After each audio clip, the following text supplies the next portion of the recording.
Hi, my name is Nathan Kroll, and I work for Bastion Point Technology here in Richmond, Virginia. We are an MSP here in the Richmond area, offering networking and computing services to the greater Richmond area. Um, we've had a lot of requests recently on network ends and properly making Cat 5, Cat 6 network ends, and I'd like to demonstrate that for you today. So in front of me, I have a standard crimp. I have a standard category 5, category 6 end. These are the type that you would get from like a big box store. These are actually the ideal ends. So we're going to start with the standard ends. This is a standard Cat 6 cable. Not sure if it's riser or plenum. It isn't marked. It doesn't really matter. Okay, so to start off, we need to score the jacket. Now there are a number of different ways to cut cable with the standard crimp, and what we need to do is we need to use the razor blade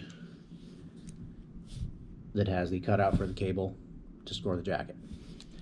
You have to be careful when scoring the jacket that you don't actually nick the pairs that are inside.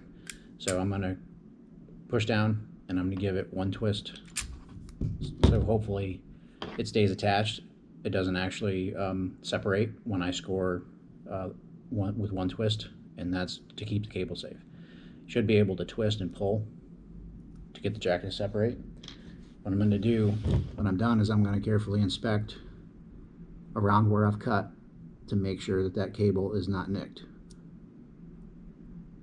Nicks in cable will cause loss in signal strength, and that's what we're trying to avoid. Okay, so once that's done, I'm going to separate my ends, and I'm going to try to get as close to the pattern that I'm going to punch as possible.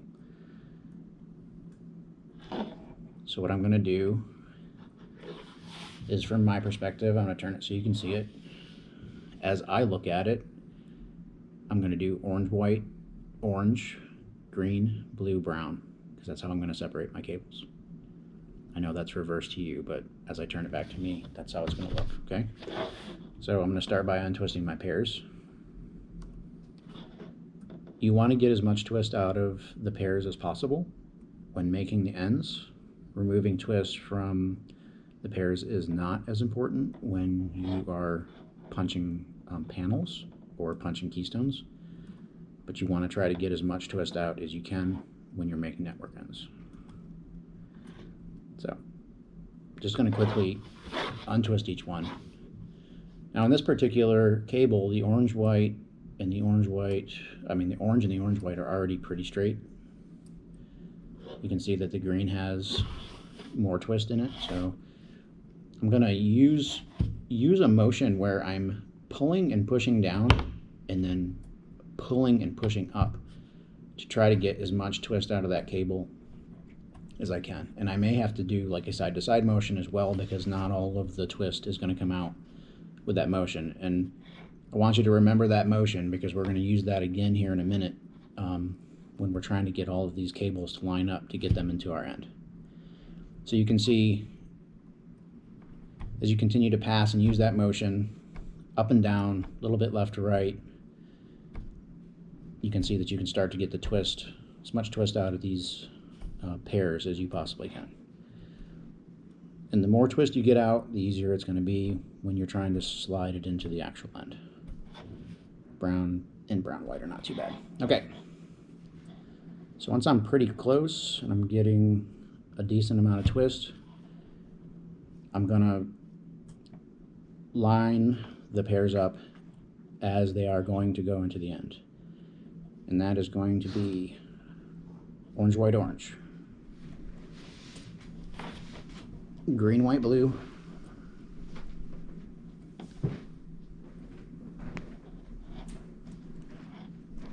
blue, white, green,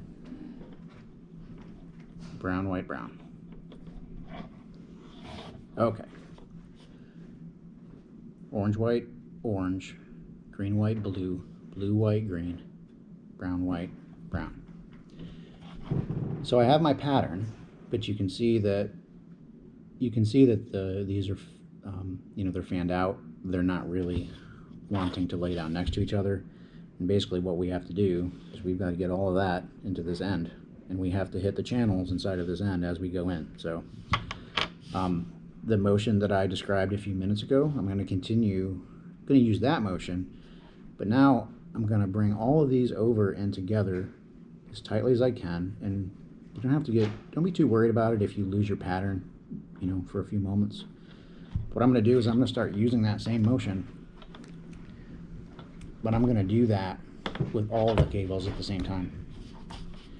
What I'm doing is I'm putting pressure with my fingers as it's coming out of the jacket to try to get these as close together and to lay down as I can. So if you continue using that motion, you can get these pretty straight and all of the pairs willing to line up together. Now, this would be a great time to do another visual inspection of your pattern. Orange, white, orange, green, white, blue, blue, white, green, brown, white, brown. Okay, so we've kept our pattern.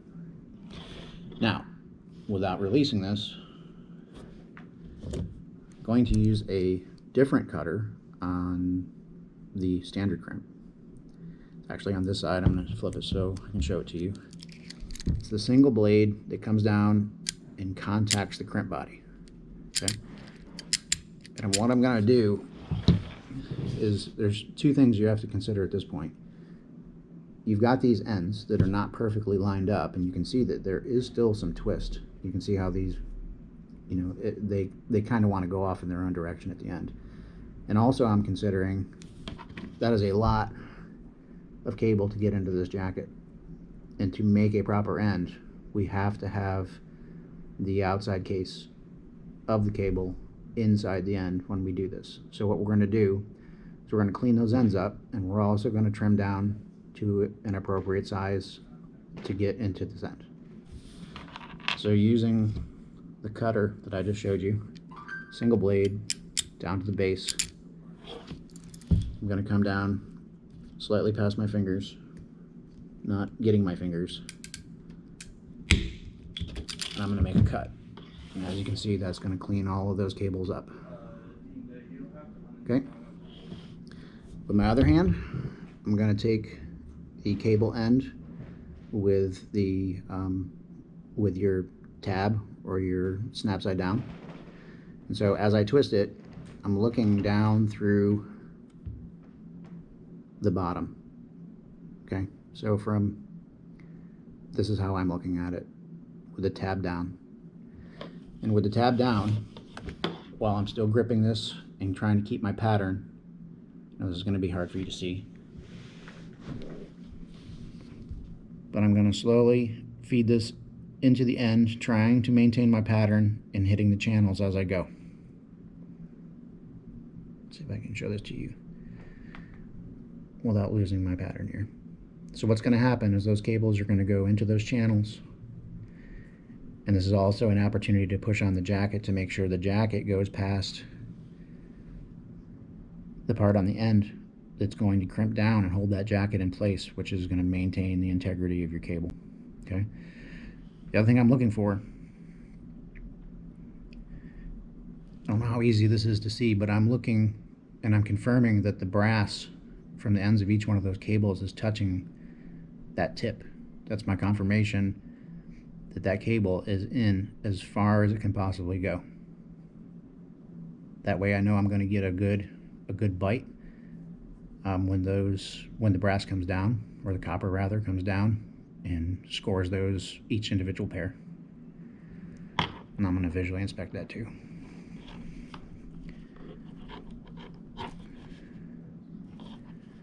Actually, I'm going to push that in a little further.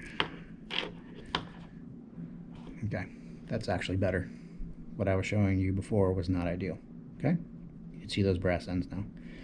So, I'm going to pick up my crimp tool. I'm going to be using the RJ45 side of the crimp. Okay, you can tell that I'm still holding on, I'm still gripping the end and the cable. You don't want to you don't want to lose, your purchase on this. You don't want to get lazy at this part of the crimp. So what you're doing is, I'm still trying to hold and keep everything together.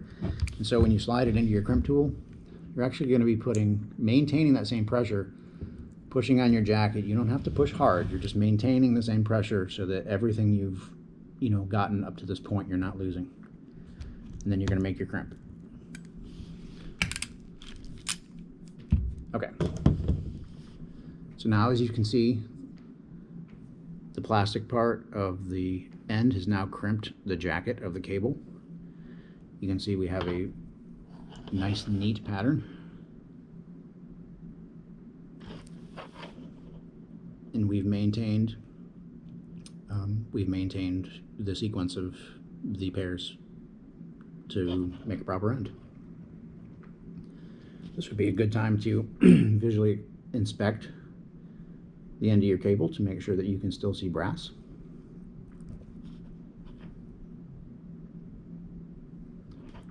That looks like a pretty nice cable end to me.